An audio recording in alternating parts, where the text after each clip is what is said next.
The death of my in-law's dog was put on me. Everything changed when the truth about the story was revealed. I never imagined that I would be writing something of this caliber. But here I am. I'm 34-year-old Sarah, and I've been married to 36-year-old Earl for a decade. Milo, 10F, Zeke, 8M, and Jill, 5F, are our 3 wonderful children. Until lately, I felt that we got along well with Earl's parents, Martha, 58F, and Gregory, 60M. However, life has a habit of surprising you with unexpected turns. I went to college with Earl. We were put together for a group project in our marketing class, even though we were both majoring in business. I thought he was cute, but I was too preoccupied with my homework to do anything with him. But Earl was unrelenting. After persistently finding excuses to study with me, he finally extended an invitation to get coffee. We became inseparable when that coffee date turned into dinner, movie nights, and then supper again. Before getting married, we dated for 2 years after graduating. Gregory and Martha were such a great support system for us both. With open arms, they accepted me into their family, and as time went on, I began to feel more than simply an in-law.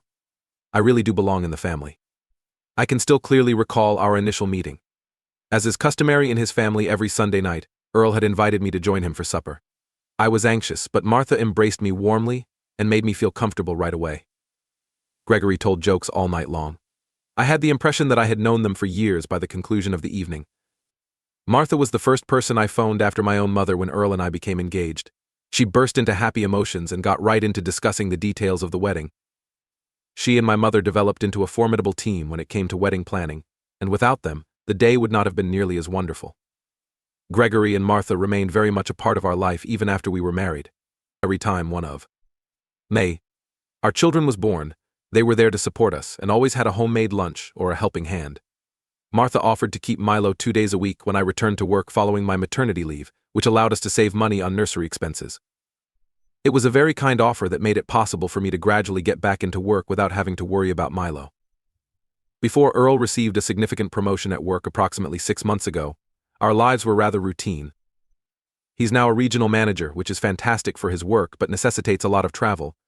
It has been a major adjustment for all of us that he is frequently gone for weeks at a time. I have assumed greater responsibility at home, and Gregory and Martha have been invaluable, lending a hand with the kids whenever they can. In honor of Gregory's 60th birthday, Martha and Gregory invited the whole family around for a large family meal last month. With the whole extended family there, it was meant to be a happy occasion. I went with the kids, eager to spend time with everyone, but Earl was unable to go due to a work trip. The dinner got off to a good start. The mood was celebratory, and we were all involved in the meal preparation. Gregory's favorite apple pie was baked by me, a dish I learned from him years ago. We told amusing anecdotes and thought back on previous family get-togethers while we were cooking. It was nostalgic for the past. But as soon as we took a seat to dine, I sensed something was wrong. Rather than involving me, the conversation seemed to flow around me. I dismissed it at first, figuring that Earl's absence was the only reason I was being sensitive. However, I soon discovered that if I attempted to participate, someone would interrupt me or alter the topic. Though it was slight, it was unquestionably taking place. Then, though, things started to become worse. When we were all done with dinner, Martha got up to toast. She talked about love and family, and then, to the amazement of everyone, she brought up their dog, Max, who had died a few weeks prior. I was taken aback, as I was unaware of Max's passing. I used to offer to walk or dog sit the dog when Martha and Gregory were busy since I adored him, and he made me think of my childhood pet, a golden retriever named Buddy. Max reminds me of so many wonderful times. Max used to constantly welcome me at the entrance while we were dating, barking excitedly and wagging his tail. He was there for all of our significant life milestones, curling up at our feet while we planned our wedding, and giving each of our newborns a soft sniff when we took them to meet their grandparents. Max was a family member rather than just a pet. I noticed that my own eyes were becoming moist as Martha talked about Max, tears gathering in her eyes. Just as I was going to get up to console her, she abruptly altered her entire attitude. She yelled at me and pointed at me, saying that I killed Max out of envy. I was taken aback. Martha said that because Max reminded me of Buddy, I had always felt jealous of her bond with him. She stated that I had used Earl's absence as an opportunity to get rid of Max, so I wouldn't have to keep pretending to like him. In order to properly bury him, she insisted on knowing where I had buried him. The space became quiet. I turned to glance around, hoping someone would see and tell Martha that her behavior was absurd. Rather, I perceived condemnation in their gaze. In fact, my sister-in-law Connie 38F and her husband Mickey 40M pushed their chairs out of my way. Connie advised me to return home and give the kids a place to stay the night. I was too stunned to contest it. I returned home, my head spinning from the previous events. How could they think I would act in such a way? Max is one of the creatures I've always adored. That night I was by myself, sipping wine and attempting to make sense of everything. A few days later, when Earl got back from his trip, I told him everything. Like me, he was taken aback and tried to speak with his parents right away. He clarified that I would never hurt Max because I truly loved him. They refused to listen, though. They branded Earl a complicit party in Max's murder and accused him of working for me. I can no longer stay at Martha and Gregory's house. The family as a whole is also keeping their distance. Earl has ceased communicating with his parents because he is so angry with them. Our children don't understand why they aren't allowed to see their grandparents. Every time we go to see Grandma and Grandpa, Mila wants to know when. And when I tell her we can't go right now, the disappointment on her face makes my heart hurt. As part of a government initiative, I work for a home security firm that installs cameras for senior citizens. I've been in this position for around 5 years, and I've always found it enjoyable. Our satisfying work involves assisting elderly in feeling secure in their homes. I was given the task of keeping an eye on the cameras of a home close to Martha and Gregory's a few weeks after the incident. I discovered that these cameras had a partial view of my in-laws' backyard as I was watching the video. That footage completely changed my perspective of the world. I spotted Gregory in the backyard at midnight the night before Martha called Earl to report Max's death. He was excavating a sizable hole when he took something from his car, wrapped it in a black bag, and buried it. He then used dirt bags and potted plants to conceal the spot. I was seeing things that I couldn't believe. I was rewinding and replaying the video several times, and my hands were shaking. A part of me wanted to brush it off and pretend I hadn't seen anything.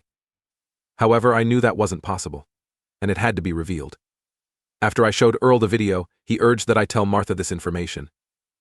I went to their house reluctantly and showed Martha the footage. The evidence was unmistakable, but at first she was stunned and refused to believe it. It comes out that Max passed away from a heart attack while Gregory was out for a stroll with him. Gregory buried Max in the backyard out of fear, rather than telling Martha the truth. Upon Martha's inquiries on Max's whereabouts, Gregory took advantage of the chance to shift the blame and blamed me. Martha has cut off contact with Gregory, incensed that he not only misled her but also gave her the opportunity to falsely accuse and degrade me. Although the rest of the family has expressed regret for their actions, I'm having trouble forgetting and forgiving them. How could they all turn against me so fast on the basis of a false charge? Earl is understanding and encouraging. Now, we're attempting to determine the best course of action. Shall we make an effort to patch things up with this family? Or is it time to put some space between us? I'm perplexed, upset, and hurt. I would be grateful for any guidance. Update 1: A lot has transpired since my last post, which was approximately a month ago. I want to start by saying thanks to everyone for their guidance and support. It's been really beneficial during this trying time. Earl and I talked a lot before deciding to distance ourselves from his family for a bit. We required time to gather our thoughts after everything that had transpired and decide what to do next. We told our children that we were experiencing some conflicts with their grandparents and other family members, but we also reassured them that we all still loved them and that it wasn't their fault. Appeared to know, even without knowing the specifics, that something significant had occurred. She's been really helpful with her younger siblings, which is both heartwarming and appreciated. 10-year-olds should feel obligated to take on more responsibility due to family conflicts. Jill has been experiencing nightmares, and Zeke has been acting out a little at school. It's evident that the kids are feeling the pressure of the circumstances despite our best attempts. A couple of weeks following my previous post, Martha got in touch with me personally. She wanted to get coffee with just the two of us. Earl persuaded me to go even though I was first apprehensive, stating it could be beneficial for us to discuss the situation. Earl and I used to study at the same little cafe in town when we first met. Martha appeared worn down and older than I had thought. She started crying as soon as we sat down and began apologizing excessively. She said that she had allowed her feelings to cloud her judgment since she had been overcome with sadness over Max's passing. Then she revealed something to me that caught me off guard. She acknowledged that over the years she had carried some anger towards me. She felt as though she was losing her son to me, not because of anything I had done. She added that they had been quite close when Earl was growing up. He would get her opinion on everything and tell her everything. But inevitably, I became his main confidante when we were married. Martha acknowledged that Earl's preference for our relationship was natural and good, but she still felt a sense of loss for the unique tie she shared with her son. Those long-buried grudges came up when Earl began traveling for work. Given how much I was assisting with the grandchildren, she felt as though I was assuming the role of family matriarch. All those bad feelings erupted with Max's death, and I found myself at the center of her grief and rage, she informed. Me that in order to resolve their differences, she and Gregory had started attending marital counseling. Gregory had said that he felt guilty for Max's death, and that's why he panicked. He had been engrossed in his phone when Max strayed into the street and was struck by a car. He made up the story about the heart attack on the spot. Martha started talking, and I couldn't help but think of all the fun moments we had had together over the years. The cooking class Mom taught me the year Earl and I got married, the week she helped out after Jill was born, and the innumerable family dinners and holiday gatherings. Those memories were hard to reconcile with the woman who'd accused me of killing her dog. I paid close attention to what Martha said. Since this was the lady who had raised me for more than 10 years, there was a part of me that wanted to forgive her right away. But I still felt hurt and angry in another part of me. I informed Martha that although I was grateful for her apologies, I needed more time to process the situation. Earl was cautiously encouraging when I informed him about the meeting when I came home. He expressed his gratitude to his mother for her apology, but he was still upset at how quickly everyone had turned against me. We decided to repair our relationship with his family one step at a time. Other family members began to get in touch during the course of the following few weeks. During supper, Connie and Mickey personally apologized to us for their actions during Gregory's birthday celebration. To put it mildly, the evening was awkward. The children seemed unaware of the conflict between the adults as they played together.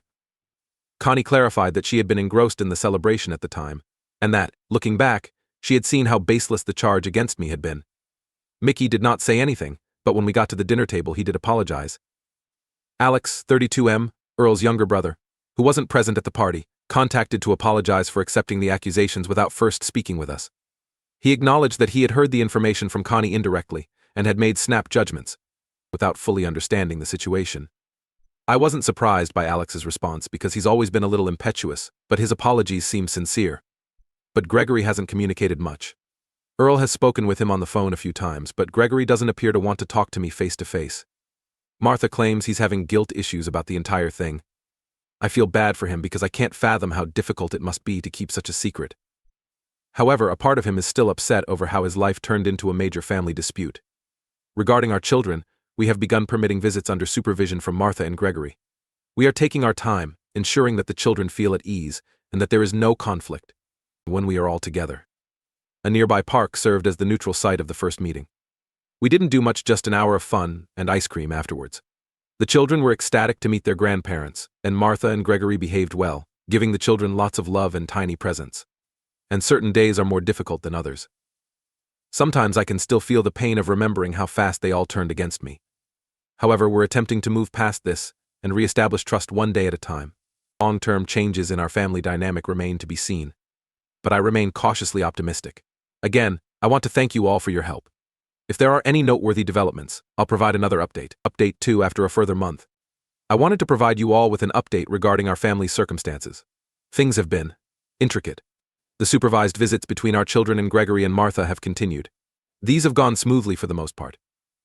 The children always look forward to seeing their grandparents, and Gregory and Martha have behaved themselves admirably. They've been attempting to make up for missed time by bringing the kids little gifts. We were going to the park again last week. We opted to have the visit at Martha and Gregory's residence due to the rainy weather forecast. We hadn't returned there since the events during Gregory's birthday celebration.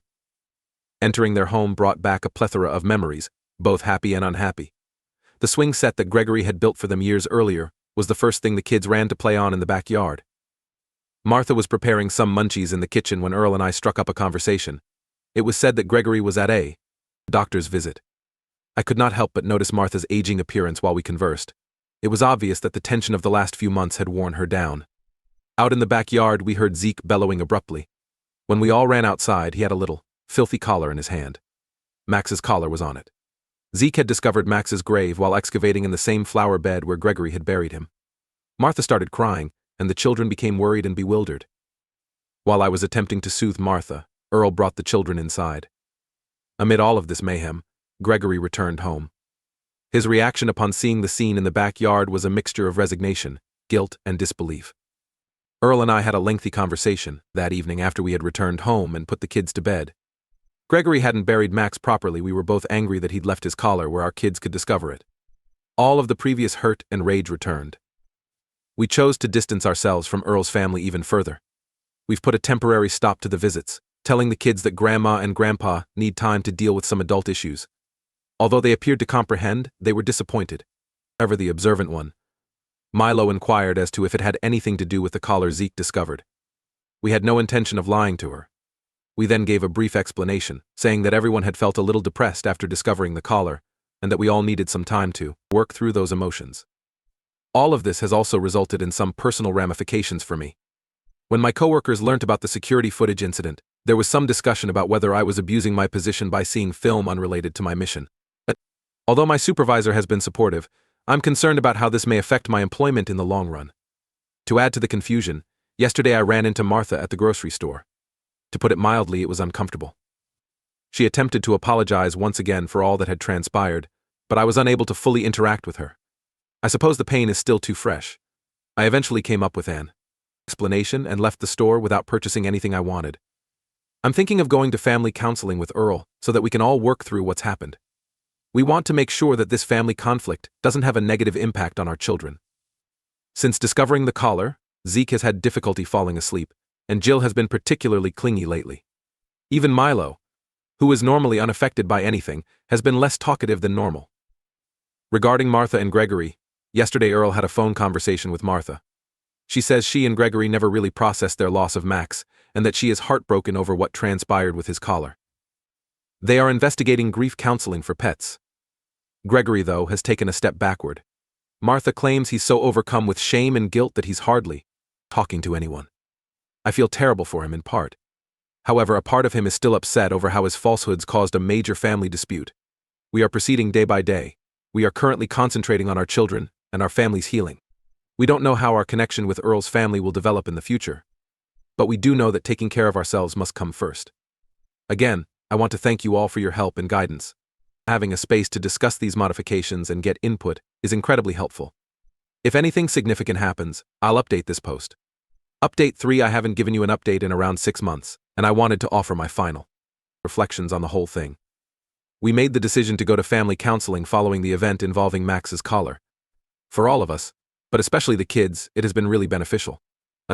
We've learnt new ways to talk to them about challenging subjects, and they've had a safe place to vent their hurt and uncertainty over the family dispute. During these sessions, Milo in particular has really opened up. She said that she felt obligated to provide for her younger siblings amid all of the family strife. She has been working with our therapist to grasp that it is not her responsibility to control her siblings' feelings. Zeke's school behavior has improved, and Jill is experiencing fewer nightmares. Regarding Earl's family, we have been gradually mending our ties, but the situation has changed. A therapist has facilitated multiple family meetings where we have discussed and resolved our problems. Though difficult, we are making strides. Gregory and Martha have been attending solo and couples therapy sessions. At last, Gregory told me the truth about what he had done and expressed his regret. Although it was a challenging talk, it seemed like a crucial step in the right direction. He confessed that he had made a number of poor choices that snowballed into the situation we were in because he was afraid of failing Martha. Family get-togethers have resumed, though they are now more intimate and structured. It's been a while since the incident, but we just got together for a backyard cookout. Things felt a little more normal as the day went on, but it was still tense at first. There were moments when the grown-ups laughed heartily while the children played with their cousins. Personally, I've had a work transition. Even though my former employer was understanding about the event involving the security footage, I thought it would be best to start over. I currently work for a different security company, but my job description doesn't include watching surveillance tape. Although I've had to adjust, I'm loving the new challenges. I'm doing great, Earl. Despite being extremely challenging, this experience has eventually strengthened our bond. We now know a lot more about the value of maintaining our unity as a couple, as well as communication and trust. We've begun going on frequent date nights, something we neglected when job and the kids took up our time. I'm still in disbelief at how fast things got out of hand looking back. Our family was on the verge of disintegration due to an unsaid grudge and grief-driven misunderstanding. I'm working on it, but I can't claim I've forgiven everyone completely. I've discovered that family relationships are intricate and necessitate ongoing effort and dialogue. I sincerely appreciate your support during this trip, everyone. I have found strength in your comments and wisdom during some extremely difficult times. Even if this chapter of our lives is coming to an end, the lessons we have learned will never fade. Family is important, but it may be easily broken. We'll keep focusing on fostering our bonds, establishing sound limits, and making progress as a team.